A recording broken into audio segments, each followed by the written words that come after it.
So upon entering this room, you need 4 hearts on P1. You need 4 hearts on P1, right? You can do 0 cycle with 3 hearts. You can even do it with 1 heart, straight up, but you're not going to hit it like that unless you practice. So like you've basically got 3 options if you didn't get an RNG heart from these spiders. And I've gotten 35s, killing both spiders. Like, it is absolutely possible. That's with 2 seconds from Z launch though. Anyways, step 1 is the 1P2C route. Right, just you can die to the right here. I like to die on the spike, but you can also die down here. I do recommend dying on the spike because when you drop out, Satipo is already in position. Another way you can get hearts here, well, as you can see, I got 0. You can kill both of these guys, the cobweb and the crab. It is really important that you kill the crab, because if you don't, even if you get your 1 heart from the cobweb, you need to kill the crab, because if he hits you and this happens, well, good luck hitting the rest of the trick. So the third death that I believe is viable, and this is another, avoid 1P2C death, basically. But if you are avoiding 1P2C, you probably shouldn't be doing this trick, is that you do your drop in, and then you just continue and die. Now, this timing is pretty tight.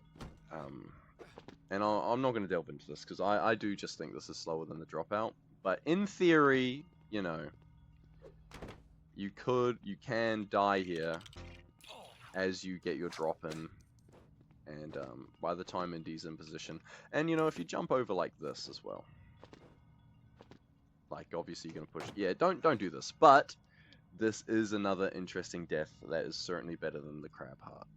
So now let me go through each part of the trick, right? So this is the first important part. You do not need to move. You do not need to do anything. You can just hold special and you'll pick it up. That's crucial. Now, the box drop. This is hard. This is hard, but only if you don't understand. So, let me just show you. Lots of distance. Let's go have a gander at Brickbench. So, if we have a look at Indy's position, I'm basically in line with the buttons. Basically in line with the buttons. You can get a drop here. You can get a drop here. You can get a drop basically from here to here. Right? Here's why. This blue wall of doom right here, this corner. This is why you can't do it in the leftmost side. Even though the side looks like it is the closest to the ground, you're actually blocked off by this blue wall entirely. So do not go here. So let's look at this collision together. So as you can see, it's diagonal. The right side not only being over the edge, but we've got another diagonal, making it even harder to get enough distance when you drop the box. So basically what I'm trying to tell you is that the safest, most effective place to do this box drop is in line with the buttons, because this gets you as close to this point as possible where you're not going to hit the blue wall, and it gets you as far over this diagonal as possible where your risk of dropping the box into the death plane is severely minimized. Now that we understand the collision and where we're actually aiming to walk into, let's talk about dropping the box. So this is very important. Touch the wall first. Touch the wall first before you alt tab. You already see Indy's going into the wall, he's bouncing out of the wall. Our goal here is to maximize distance clipped into the wall before we drop the box. The implications of this is that if we do our 2 sets of alt tabs too quickly, consecutively, we're not going to get any distance into the wall, right? We're just going to break it. So it's really, really important that you think about allowing like a frame or two of in-game time to pass before you drop the box. That was crazy. But that is what's important. Allowing a little bit of in-game time to pass before the second alt tab. See, now that I'm thinking about it, it's a bit tricky. But you get the hang of it. Like, if you allow too much time, Indy is simply going to bounce out of the wall before you have the opportunity to drop. So, I mean, you already saw what that looked like twice there. The other thing to remember is that you need to hold drop. You can mash drop, but holding it is going to guarantee that you get the frame, that the input will be recognized, I suppose.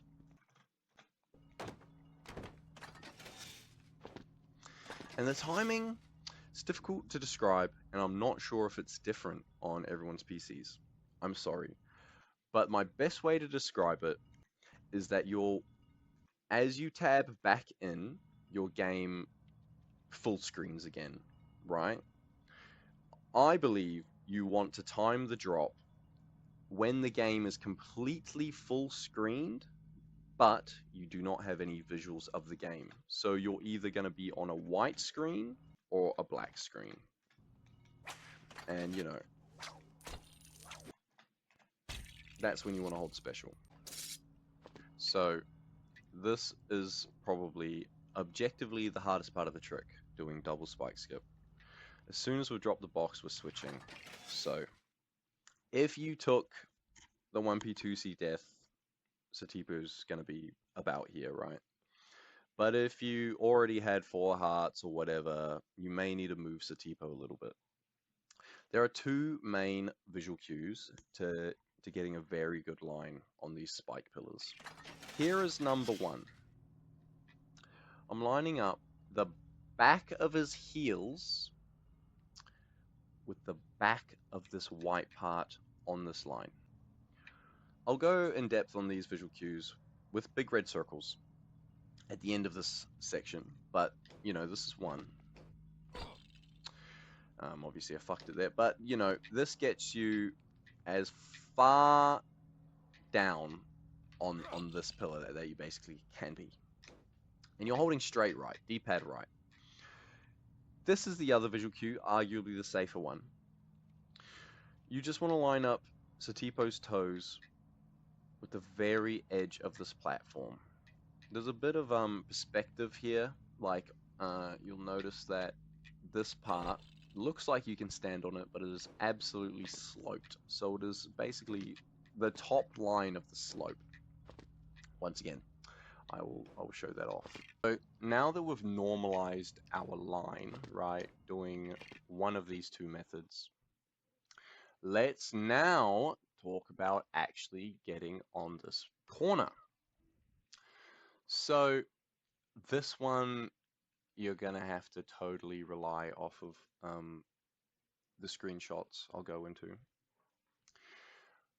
But to describe it, you'll see that we've got these 2 spikes that are basically surrounding his left, Satipo's left shoulder here. The one that's closest to the camera, as soon as we pass that, we want to tap up, and we want to tap up, like we want to land as far as rather as close to the camera as we can while still landing on this corner. And the reason for that is that we can now, my mistake, that was as a result of tapping up too much, but if you tap up the right amount, you can then hold straight right. You you can hold straight right. And you won't hit the spikes.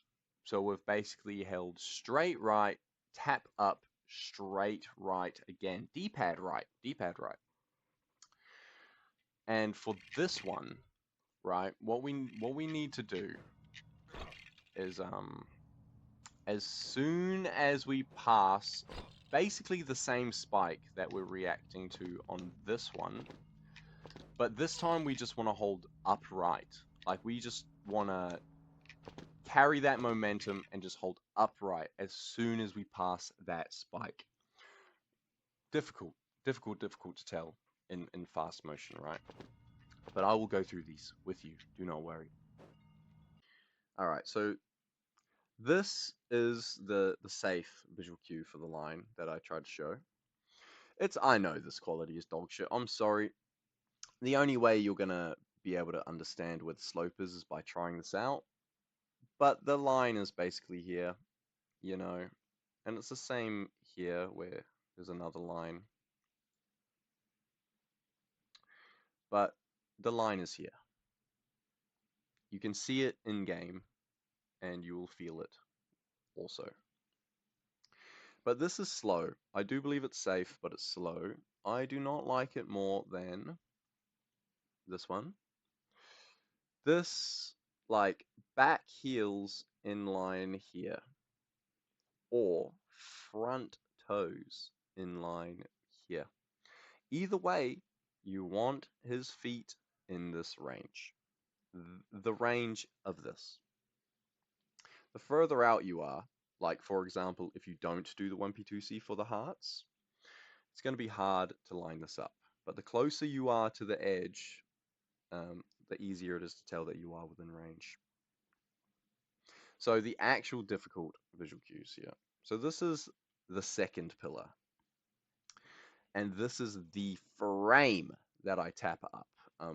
He actually hasn't even, like the momentum of going up hasn't even registered yet. But this is the frame that I select up. In line with this spike, right? But like as soon as I see that he is in line with the spike, I am tapping up. So, very important thing, if you get too much of an edge jump off of this corner, it means that you're going to have to stop your momentum after the upright input on the next one, okay? So once again, this is the third pillar, and this is the frame that I tap upright, and that I'm holding upright rather, in line with the exact same spike. And because I got a jump that wasn't a crazy edge jump, I am going to land right here. But if you get a crazy edge jump where you jump off of that second pillar here, as opposed to here, when you get to the third pillar, when you hold upright in line with this spike, you're not going to land here. You're going to land like here or here.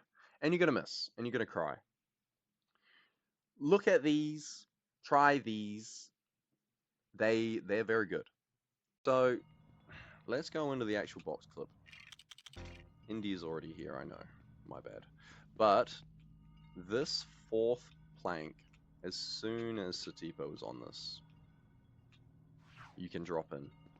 On this fourth plank, the darker brown one, you can drop in. And you just need to hold left with Indy and whip. And while you're doing that, you want to end up here.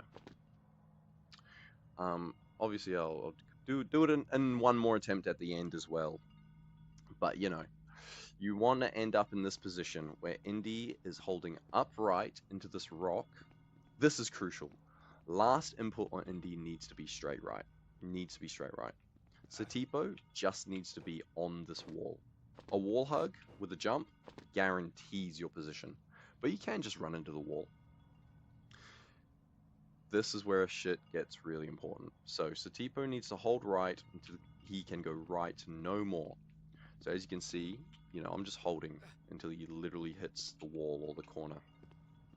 And the timing for the drop is as soon as Satipo's momentum stops, that is when we want to hold upright with Satipo. Sorry, that is when we want to drop the box. That is when we want to drop the box. Is when Satipo's momentum has stopped. And the timing for the upright is as the box lands. As the box hits the ground is when we want to hold upright. So right with Indy, last input is right. Right with Satipo until he can go right no more. Drop the box. Hold upright with Satipo as the box lands. So this is a beautiful trick because look what happens if I do this. So I don't really know how I'm going to make this happen on purpose.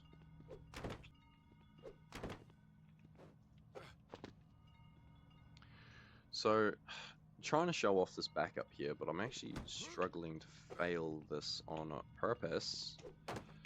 But I think generally, if you get an attempt where you were really late to hold upright and you end up in a position like this, hold up and it will save it. So when I was starting with this backup, I really recommend that you shimmy, like you go like this, right?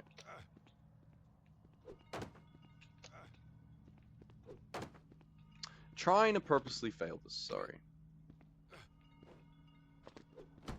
Right? So I'm upright, up, upright, up, upright, up, upright, up, upright, up, boom, we're out. Like you can really feel what you need to do for the backup here.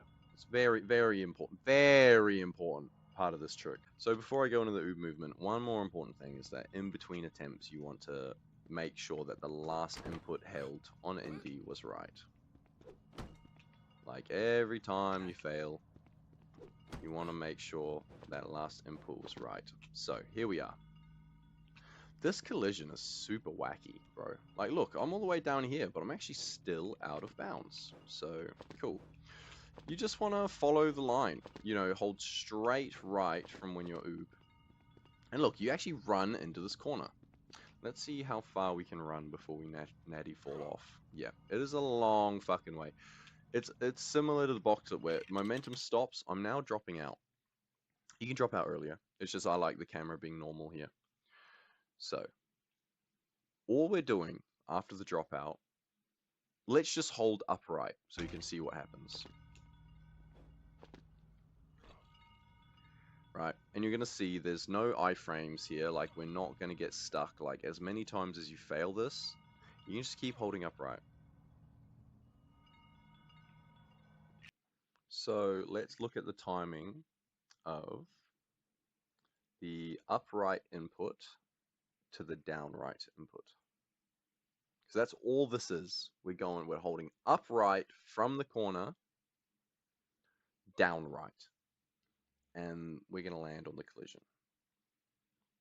I believe it's this attempt. So, oh, that's annoying. You can't really see my input display. But, upright, look, you can see I'm transitioning to downright here. It's this gap here closing. So it's closing. It's closed. Now I'm holding downright. And we're here. So as soon as you land, you want to basically hold right and slowly start transitioning to upright. And that's because we want to follow this line where the light part of the cliff intersects the dark part of the cliff. This is just a really good indicator. Like there is room on the other side, but if you go too far up, you risk falling off of the collision. If you go too far down towards the camera, you run the risk of going through the blue wall, and you have to do the oob like idle 1 from that point. But we want to get to the end of where these lines intersect, right? So basically when it's right under the bridge, we want to jump a few times. I can already hear Indy following, but I'm going to Alt-Tab anyway.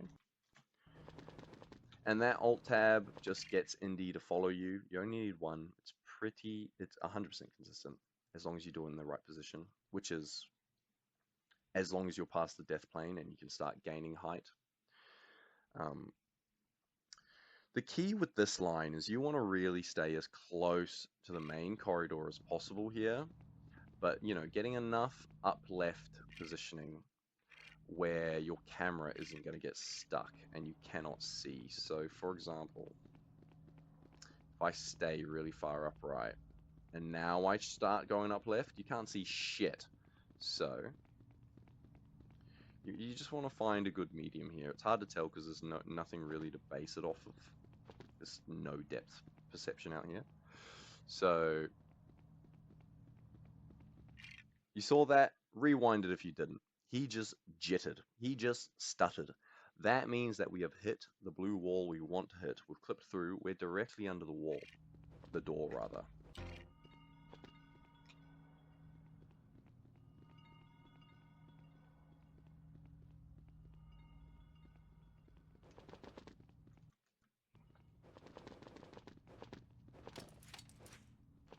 And, just to say, it's really important you alt-tab as early as possible.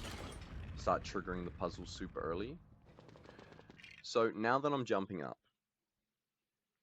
right, if I were in a run, I already would have started mashing F2.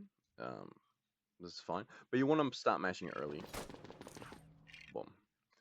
So the key to this drop-in, we are not pressing F2 until we have actually started jumping. We can wait a few jumps to be safe, but look, as long as you alt-tabbed at the very beginning of this, I guess, past bridge section of OOB, Indy absolutely has enough time. You can mash jump as fast as you can, start spamming F2, and he will always drop in, assuming that you heard him completing the puzzle. So now you're probably thinking, well, this is so difficult because I'm fucking mashing jump, I'm mashing F2, and I need to do this quickly and also time it so that I'm hitting the door. Like, what? Let me just show you another little visual cue, that'll help you do this. Just need to go back though, because I did just clip and bounce.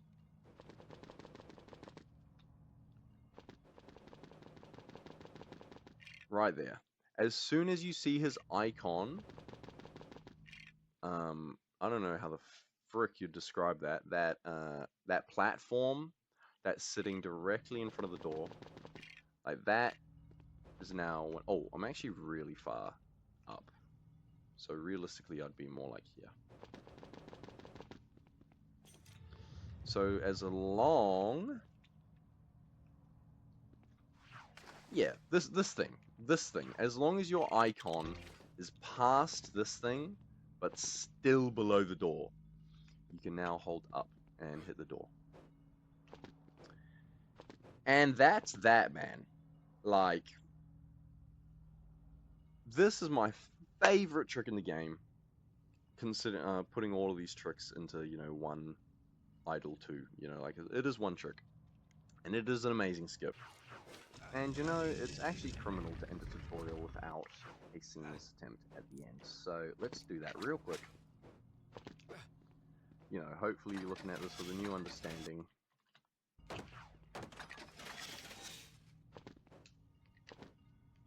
See, I had to stop there because I got too good of an edge jump.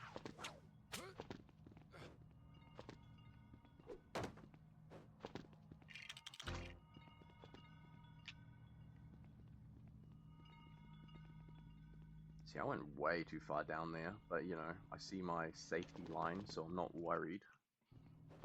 Alt-tabbing super early. In fact, I'm careful not to accidentally double jump here. Running to position. We're hitting the wall. Beautiful!